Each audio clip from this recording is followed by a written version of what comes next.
here we are, Chapter 3 worksheet, question 4. Solve the rational inequality x plus 1 over x minus 2 is greater than or equal to negative 2. Express your answer using interval notation.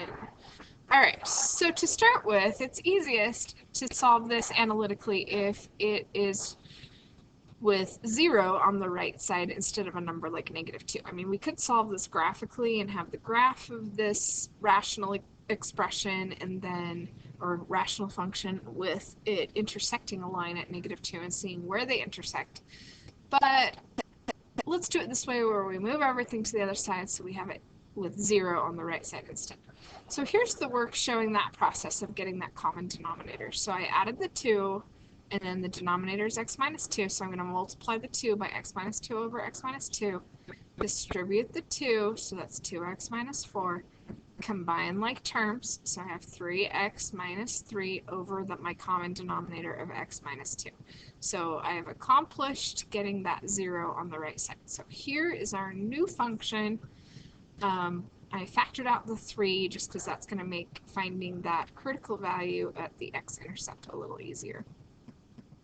Okay, so now we're going to use this function, or rather this inequality, for everything else and ignore our original problem. So let's start by finding critical values, which include x-intercepts and asymptotes, vertical asymptotes. So to find those, we just take our numerator and set it equal to 0 to find the x-intercept, and take our denominator and set it equal to 0 to find our asymptotes. Then, because this problem is equal to, I want to differentiate between our x-intercept, where it can be equal to 0, and our asymptote, where it's undefined. Because our x-intercept can be included. See how I've put brackets around those intervals?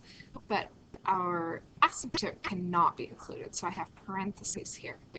Okay, so I've broken down my critical values on my number line, and I've chosen a test value in each interval. I've written out my intervals with my brackets and parentheses in the right places.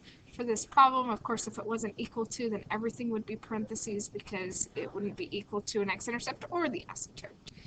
Okay, then I took the test values and I plugged them into this equation, or inequality rather, that we got when we moved everything over. So we have 0 on the right.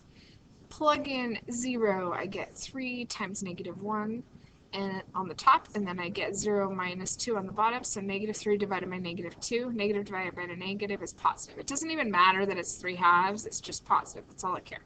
Which is true, because it's greater than or equal to 0. Then we take our 1.5 in our next interval and we plug that in. So we'll have 3 times 1.5 minus 1, so that would be 3 times 0.5, which is 1.5. And then 1.5 minus 2 is a negative 0.5. So dividing those two numbers, a positive and a negative, gives us a negative answer, which does not make our inequality true. And then in this interval, we chose a 3. So we put that in. 3 minus 1 is 2, and 2 times 3 is 6. And then 3 minus 2 is 1, so we have 6 divided by 1, which is a positive value. So that is greater than or equal to 0, which is true. So we take our intervals where the test values are true, and our solution is from negative infinity to 1, including 1, union 2, not including 2, to infinity. I like that.